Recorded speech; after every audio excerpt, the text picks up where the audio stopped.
मोठे देसाईची वेळ झाली आणि त्यांना म्हणून कुठं अमूलचं एक मोठी मुवमेंट उभी राहिली. आज अमूलचं दूध अमेरिकेत मिळतं 500 रुपयाला एक गॅलन, बरोबर नाही 250 रुपयाला 500 रुपयाला गॅलन. अमेरिकेमध्ये गॅलनमध्ये घेतात 5 लिटरचे गॅलन. त्या ठिकाणी अमेरिकेपर्यंत दूध मार्केटिंग करणारा अमूल हा कोऑपरेटिव्ह सेक्टर मधला ब्रँड आहे. ज्यांनी ऍग्रिकल्चर, इंडस्ट्रियल आणि सर्वच डेव्हलपमेंट गुजरातची केली. गुजरातच्या विकासाचा जो पायाभरणी केली ते अमूलने केली. लातूरमध्ये जलयुक्त लातूर, जलयुक्त शिवार, पंतप्रधान योजना, विविध पाणी साठवण्याच्या योजना, यामुळे पाण्याची क्रांती झालेली आहे. आणि म्हणून डबल क्रांती किंवा तुम्हाला काय म्हणतात दुधाची क्रांती करण्याची ही वेळ आली, योग्य वेळ आहे. म्हणून लातूर हा मिल्कचा एक्सपोर्टर आहे. आपल्याकडे अनेक विद्यार्थी शिकायला येतात, 12 तास काम करतात, त्याच्यामध्ये अभ्यास करतात, पण त्यांना सतत चांगल्या पद्धतीचं ताजं दूध मिळत नाही. ते कुठून येतं, सांगलीहून येतं, नगरहून येतं, कोल्हापूरहून येतं.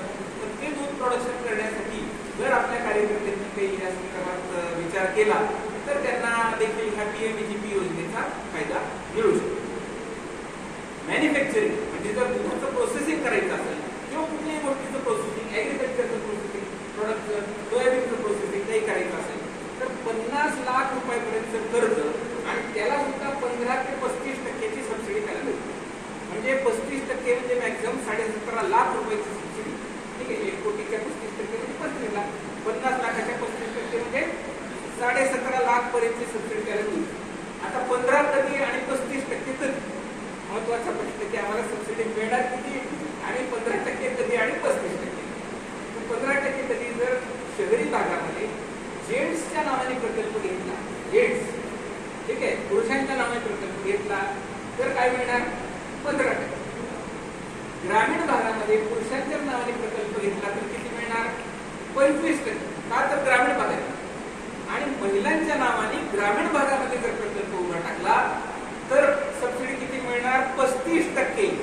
म्हणून आमचा सल्ला आहे आणि सगळ्यांना आल्यानंतर आमच्याकडे ते उद्योजक त्यांना सांगतो, सर गृहलक्ष्मीच्या नावाने तुम्ही तुमचं इव्हेंट चालू करा, त्याच्यामध्ये तुमचा फायदा जास्त. अनादी काळापासून आपल्याकडे गृहलक्ष्मीला मदत आहे, मोठं मान आहे. या संदर्भात लक्ष्मीच्या योगानं आपल्याकडे लक्ष्मी, गृहलक्ष्मीमुळे लक्ष्मी येते अशी आपल्याकडे मान्यता आहे. खरी गोष्ट आहे. आज शासनाच्या प्रत्येक योजनेमध्ये त्याचं प्रतिबिंब दिसते. म्हणून महिलांच्या नावाने हे प्रकल्प तुम्ही चालू करा आणि त्यामुळं वुमन एम्पॉवरमेंट ऑटोमॅटिक असते.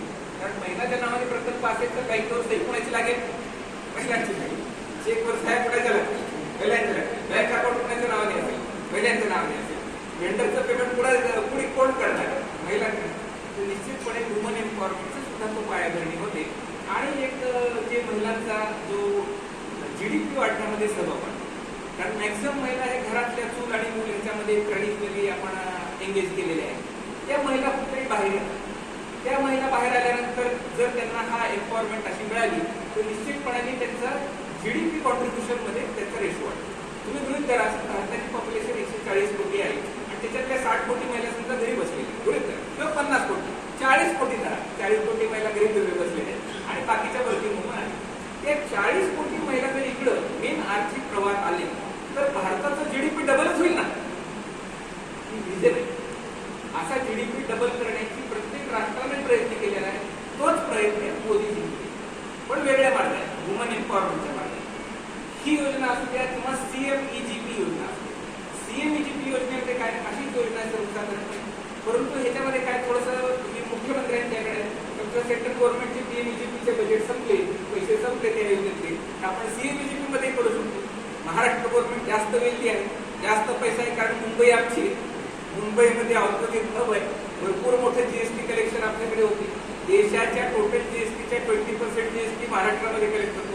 त्यामुळे महाराष्ट्राची आर्थिक ताकद भारतापेक्षा कदाचित थोडीफार जास्त आहे, भारतापेक्षा म्हणजे इतर राज्यांपेक्षा थोडी जास्त आहे. आणि त्याच्यामुळं CMEGP योजनेमध्ये पुरेसे फंड्स असू शकतात. समजा PMEGP योजनेमध्ये आपल्याला जर प्रपोजलचं काही लिमिट झालेलं असेल तर आपण CMEGP योजनेमध्ये टाकू शकतो. परंतु CMEGP योजनेमध्ये पशुपालन ही योजना इन्क्लूड नाही. ती इन्क्लूड करण्यासाठी आपला प्रयत्न चालू आहे. त्या संबंधात आपण निवेदन देवेंद्रजी नाईक ज्यावेळेस आले होते, इथं इलेक्शन पूर्वीच्या एका सभेमध्ये आले होते ते, आणि त्यावेळेस आपण त्यांना ते निवेदन दिलं की CMEGP योजनेमध्ये सुद्धा ग्रामीण भागातील जे पशुपालन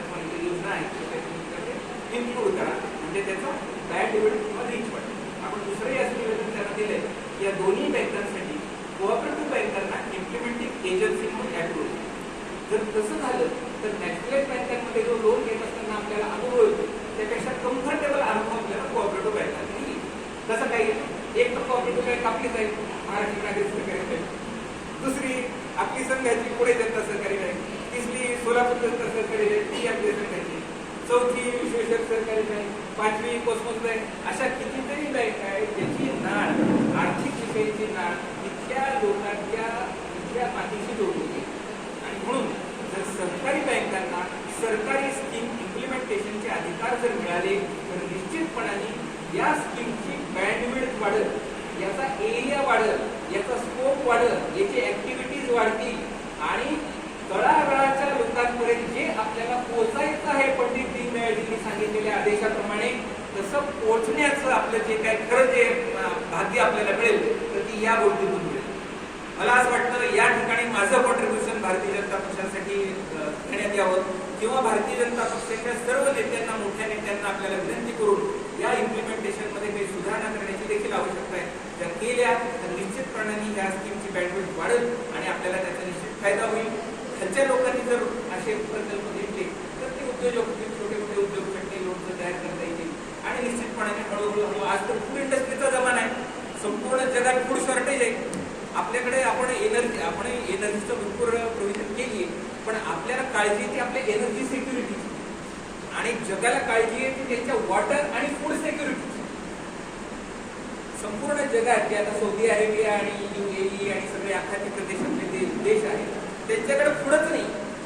आपल्याकडे फूडचे टँकर पडलेले जहाजा आहेत, आता जहाजा मुंबईच्या, पण ते तिथपर्यंत पोहोचू शकत नाही कारण जगात बॉम्बाने चालू.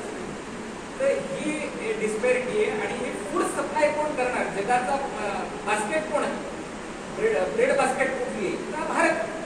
कारण ज्याला जगाचं गव्हाचं कोठार म्हणायला जायचं तर तो युक्रेन आता जळून खात झाला, आखातात युद्ध लागले. तिसरं महायुद्ध असं म्हणतात 2030, 32, 34 पर्यंत चालेल, सांगता येत नाही तिकडे चला आपल्याला माहिती नाही. कारण युक्रेनचं युद्ध जर 4 वर्ष चाललेलं असेल तर इथलं युद्ध अजून 4-5 वर्ष कदाचित चालू शकेल. कारण जेवढा त्रास रशियाला अमेरिकेने दिला युरोपच्या थ्रू आणि युक्रेनच्या थ्रू तेवढ्याच त्रास आता रशिया अमेरिकेला देण्याचा प्रयत्न केला. युद्धाचं सांगता येत नाही. म्हणून आपल्याला फूड सिक्युरिटी याची काळजी केली नसली तरी एनर्जी सिक्युरिटी, एनर्जी कन्झर्वेशन आपल्याला करावं लागतं. या दृष्टिकोनातूनही आपण असं बघितलं पाहिजे की जे नितीन गडकरी साहेबांनी एक विजन दिलेली. नितीन गडकरी साहेबांनी सांगितले की बायो CNG प्रकल्पांचं तुम्ही जास्तीत जास्त प्रमोशन करा.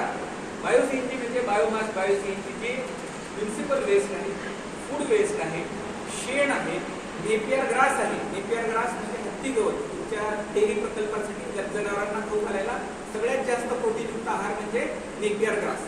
तर हे नेपियर ग्रास, शेण, culture, municipal waste, food waste याच्यापासून काय तयार होतं तर बायो CNG याचं प्युरिफिकेशन करतात. प्युरिफिकेशन केल्यानंतर त्याच्यातून हायड्रोजन सल्फाईड आणि कार्बन डायऑक्साईड काढून टाकला जातो आणि त्याच्यानंतर जो राहतो तो मिथेन असतो.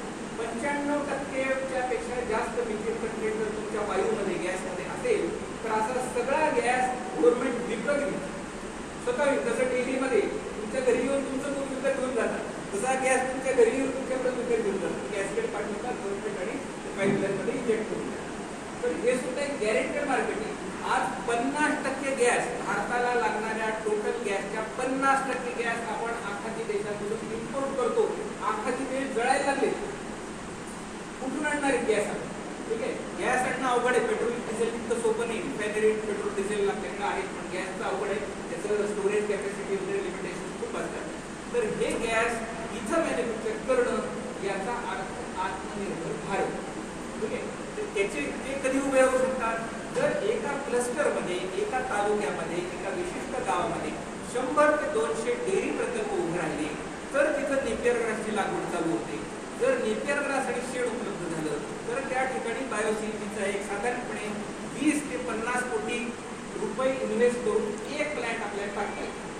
ठीक आहे, जर एक शेतकरी सेल्फ झाला, तो एक शेतकरी स्वतःच्या पायावर उभा राहिला, जर त्याला महिन्याला 50-50 हजार रुपये मिळायला लागले तर तो फार्मर प्रोड्युसर कंपनीमध्ये 1,000 लाख रुपये इन्व्हेस्ट करू शकतो. आणि असे 1-1 लाख रुपये कलेक्ट करून जर एखादा 25, 30, 40, 50 कोटीचा प्रकल्प जर उभा राहिला तर हा जो शेतकरी आहे हा अन्नदाता, ऊर्जादाता. नेहमी नवीन नवीन जे प्रोडक्ट्स असतात त्याच्यामध्ये मार्केट आहे. तुम्ही ट्रेडिशनली ऊस आणि गहू आणि ज्वारी जर घेतलं बसला तर त्याच्यानंतर प्रॉफिट मार्जिन कमी झालेलं आहे. परंतु तुम्ही ऊर्जादाता झालं, आज CNGचे लाईन लावून आपण देतो 85 रुपये किलो घेतोय ना, कित्येक ठिकाणी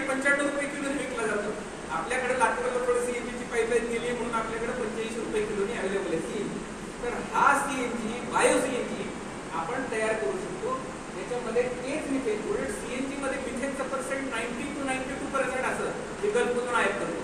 आणि बायो सीएनजी आपण जर तयार केला तर त्याच्यामध्ये मिथेनचं पर्सेंट 95 to 99%. टेक्नॉलॉजीवर डिपेंडेंट प्युरिफिकेशनच्या जर्मन टेक्नॉलॉजीज आहेत, त्याच्यात कॅपिटल इन्व्हेस्टमेंट त्याच्यामुळे 20-25-40 कोटी जाते. पण ते प्रकल्प आपण घेऊ शकतो. कधी घेऊ शकतो? जर त्या एरियामध्ये 150 ते 200 डेअरी युनिट झाले तर. ते जर नाही झाले तर 25-40-50 कोटीची इन्व्हेस्टमेंट करून प्रकल्प उभा राहील, पण त्याला रॉ मटेरियल मिळणार. तर ह्या सर्व दृष्टिकोनातून मला असं माझं सांगणं आहे की आपण ह्या स्कीमचा ऍडव्हान्टेज घेऊन डेअरी प्रकल्पांची एक साखळी चेन उभी करण्याची आवश्यकता आहे. क्लस्टर अप्रोच ज्यामध्ये चायना डेव्हलप झाला. स्वागत आहे मॅडम आपलं. तर ज्या पद्धतीने चायना क्लस्टर डेव्हलपमेंट ही चायनाची कल्पना आहे की एका विशिष्ट भागात जसं गंगोल आहे, एक क्लस्टर आहे, लोखंड गल्ली एक क्लस्टर आहे, सराफ लाईन एक क्लस्टर आहे. ही सर्व सराफ लाईनचे लोकांना त्या ठिकाणी अशाने इकॉनॉमीज ऑफ प्रोडक्शन आणि स्किल डेव्हलपमेंट आणि त्याच्यामुळे असा अप्रोच घेऊन 1 डिस्ट्रिक्ट 1 प्रॉडक्ट अशी सुद्धा एक गव्हर्नमेंटची स्कीम आहे. त्या मार्फत आपल्याला घेऊ. आता हे एवढंच नाही तर MIDH किंवा हॉर्टिकल्चर बोर्डाच्या काही स्कीम्स आहेत. तर ज्याच्यामध्ये आपण बघितलं की आपली शेती जी आहे it is vulnerable to attacks by rain. म्हणजे पाऊस आला की आपली शेती वाहून जाते. मागच्या वर्षी पाऊस भरपूर झाला, आंबाची तूर गेली, आपलं काय वाटतं सोयाबीन गेलं, बरंच काही काही नुकसान झालं. हे होत असतं आणि त्याच्यामुळे ह्याला पर्याय काय? Compact farming. म्हणजे तुम्ही शेडनेट मधलं फार्मिंग संपूर्णपणे शेडमध्ये केलेलं. पॉली हाऊस फार्मिंग, शेडनेटमध्ये सुद्धा पाणी येतं. शेडनेटच्या ऐवजी पॉली हाऊस फार्मिंग. पॉली हाऊसमध्ये कंट्रोल टेम्परेचर असतं आणि कंट्रोल्ड वॉटर असतं. वर पूर्ण पॉली हाऊसने हे केलेलं आहे. त्याच्यामुळे पाणी पाऊस जर जास्त झाला तर त्याच्यात येत नाही, त्याची निचरा काढून दिलेला पाण्याचं. जेवढं पाहिजे तेवढंच पाणी आपण वापरतो. जर इस्रायल वाळवंटात नंदनवन फुलवू शकतो आणि आपल्यापेक्षा जास्त प्रोडक्शन घेऊ शकतो तर मराठवाड्यात नंबर 1 ची जमीन आहे. अशी जमीन संपूर्ण महाराष्ट्रात तरी तुम्ही पुणे आणि आसपास गेले तर मुरमाड जमीन आहे. राकट देशा, दणकट देशा, दगडांच्या देशा, ते सगळं सह्याद्रीचा दगडांचा देश आहे. इकडे मातीचा देश आहे. हा जो मराठवाडा आहे तो दगडही सुंदर आहे. पेढीमध्ये जो दगड मिळतो तो सुद्धा नंबर 1 क्वालिटीचा आहे आणि इथली माती सुद्धा नंबर 1 क्वालिटी. तर ही माती आणि दगड याचा चांगला उपयोग आपण करू शकतो. दोन्हीचं कॉम्बिनेशन करू शकतो. माझ्या समोर बसले माझे असिस्टंट रोंगे, त्यांच्या शेतामध्ये त्यांनी खदानला त्यांचं देऊन टाकलं.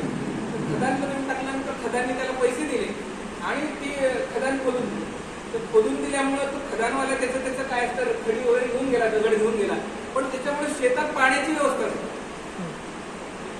तर माझं असं म्हणणं आहे आमचं सगळ्या सगळ्यांना की हे जे खदानवर तुम्ही रॉयल्टी लावतात काय रॉयल्टी असते ती रॉयल्टी काढून टाक. जसं एकनाथ टवले साहेब कलेक्टर होते त्यावेळेस त्यांनी एक स्कीम लावली किंवा त्या मांजरा धरणामध्ये खूप गाळ झालाय, जो विकत घेऊन जाईल त्यांनी रॉयल्टी न भरता फक्त JCB आम्ही विकत ठेवतो, फक्त ट्रक आणा स्वतःचा भरून ठेवून आणि त्याच्यामुळे मांजरा धरणमध्ये पाण्याची साठवणूक क्षमता वाढली एकनाथ टवले साहेबांच्या काळामध्ये. नंतरही जलयुक्त शिवारमध्ये मुख्यमंत्र्यांच्या देवेंद्रजींच्या इकडे काकांच्या नेतृत्वाखाली आपण भरपूर प्रयोग केले आणि आता भरपूर पाण्याची व्यवस्था लातूरला झाली. तर तशी आणखीन पाण्याची वॉटर बॉडीचं निर्माण करायचं असेल तर आपल्याकडे काय झालं पाहिजे की जे खदान आहे त्यांना फ्री हँड दिला पाहिजे. रॉयल्टी बंधनातून मुक्त केलं पाहिजे. ते खणतात, खणल्यामध्ये पाणी साठतं शेतकऱ्यांच्या उपयोगी पडतं, नाही तर नागरिकांच्या उपयोगी पडतं. तर ही वॉटर कॅपॅसिटीने आपण डेव्हलप करत नाही तोपर्यंत इस्रायल प्रमाणे प्रोग्रेस आपण करू शकत नाही. तर ही जी आता पाण्याची उपलब्धता एक झाली पाहिजे. आणि नंबर 2 जे फार्मिंग ओपन लँड फार्मिंग आहे ते आपण कुठेही पॉली हाऊस फार्मिंग मध्ये कन्वर्ट केले. मग पॉली हाऊस फार्मिंग मध्ये बाकीचे तर आम्ही कन्वर्ट करतो, पण आम्हाला मिळणार काय शासनाकडनं? तर शासनाकडनं तुम्हाला सांगतो पॉली हाऊस फार्मिंगसाठी 40 लाख रुपयापर्यंतची सबसिडी केंद्र शासनाची. 40 लाख अप टू 40 लाख एका माणसाला एका कुटुंबाला सर्वसाधारणपणे 40 लाख रुपयाची सबसिडी तुम्हाला कॉम्पॅक्ट फार्मिंगसाठी आहे. नंबर 2 हायड्रोपोनिक फार्मिंग म्हणजे ज्या ठिकाणी मातीचा स्पर्श न करता तुम्ही पाण्याच्या माध्यमातून पाणी आणि पोषक द्रव्ये देऊन जे काही प्रोडक्शन ऍग्रिकल्चर प्रोडक्शन घेतात. हायड्रोपोनिक फार्मिंग इंटरनेटला सर्च करा आपल्याला मिळेल. इथं सुद्धा चालू झालंय. आमच्याच असिस्टंटच्या गावात, कुठलं गाव आपलं भोई समुद्र, भोई समुद्राच्या तिथे एक आपण व्हिजिट करून आलो. त्या ठिकाणी गुरांना लागणारं जे काही खाद्य आहे तो हायड्रोपोनिक पद्धतीने हे करतो. एक रॅक लावलेली, त्या रॅकमध्ये ट्रे ठेवले, ट्रेमध्ये गहू घेऊन लावून टाकले, पाणी पाडण्याची व्यवस्था केली.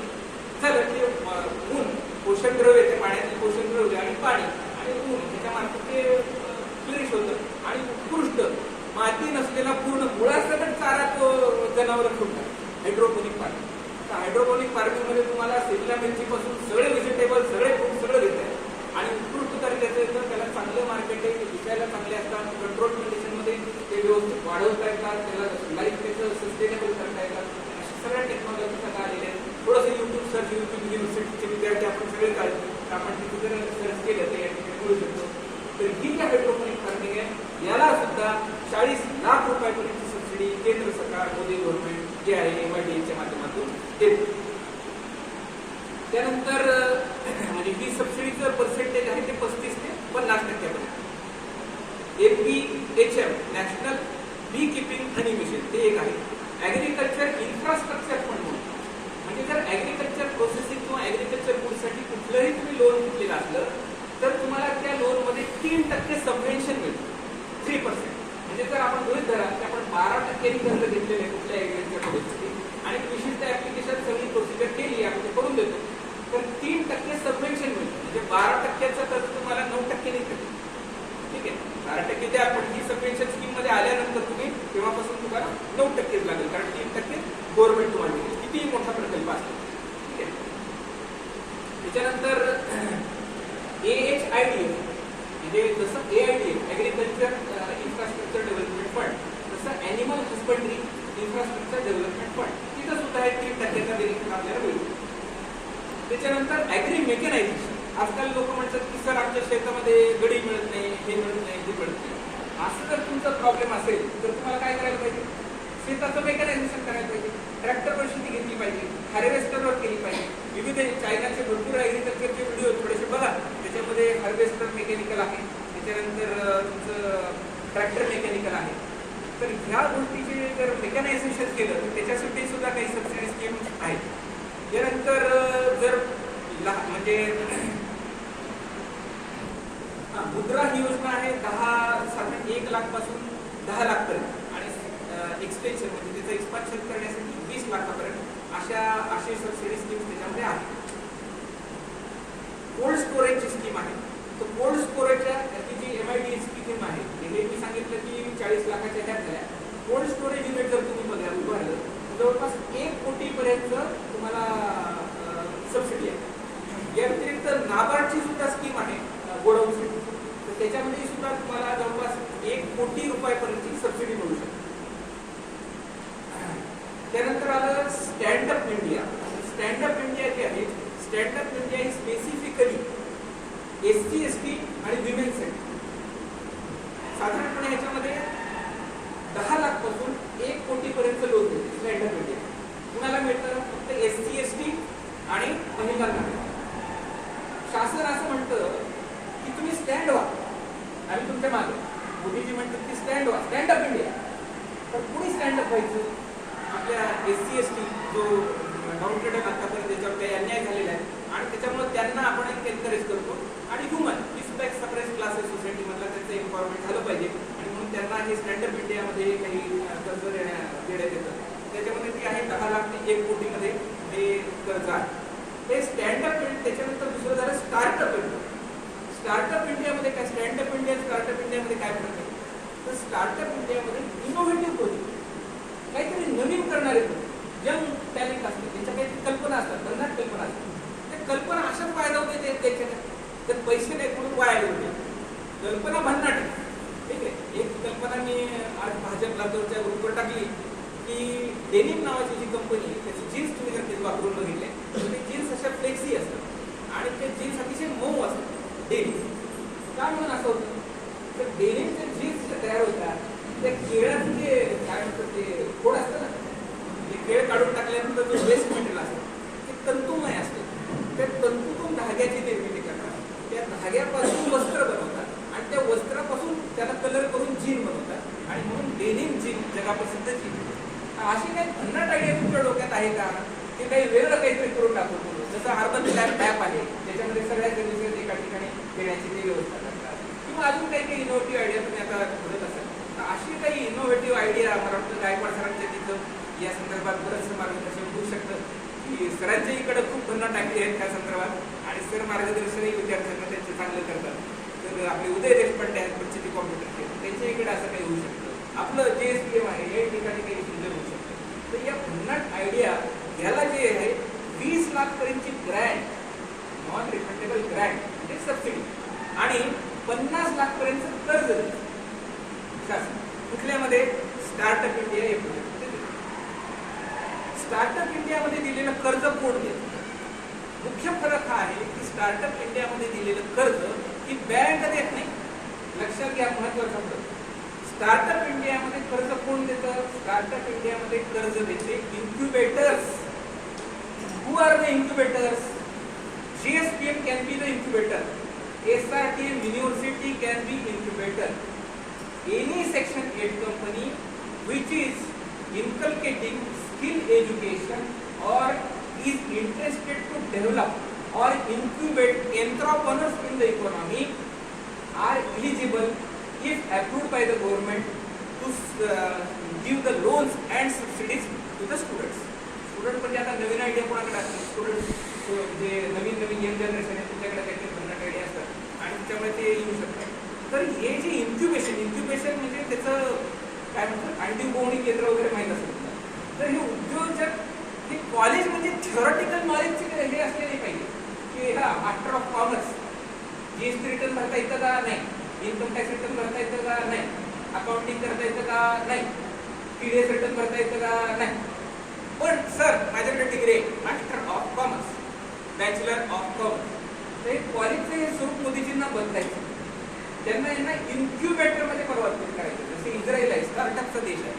तर हे लोन देणार कॉलेजेसकडे फंड किती येणार? कॉलेजेस किंवा अकॅडमिक इन्स्टिट्यूशनकडे मोदीजी 5 कोटी देणार. जर तुमचं इन्स्टिट्यूशन अप्रूव्ह झालं तर JSPM कॉलेज अप्रूव्ह करून आणू शकतो आपण. जर JSPM कॉलेज इन्क्युबेशन सेंटर म्हणून अप्रूव्ह झालं तर त्याला सेंट्रल गव्हर्नमेंट 5 कोटी देतं. 5 कोटीपैकी 1 कोटी ग्रँट म्हणून वाटायचे तुम्हाला, चांगल्या लोकांना, मेरिटोरियस स्टुडंटला, ज्यांच्या कल्पना ड्रॉपआउट असू नका पण कल्पनेमध्ये दम पाहिजे. ठीक आहे. जवळपास 20 लाख पर युनिट ग्रँट देऊ शकता. कितीपर्यंत? 1 कोटी, तुमच्याकडे 5 कोटी आणि उर्वरित 4 कोटी 50 लाखापर्यंतचे लोन तुम्ही देऊ शकता डिपेंडिंग ऑन द प्रोजेक्ट. म्हणजे अकॅडमिक इन्स्टिट्यूशन्सलाच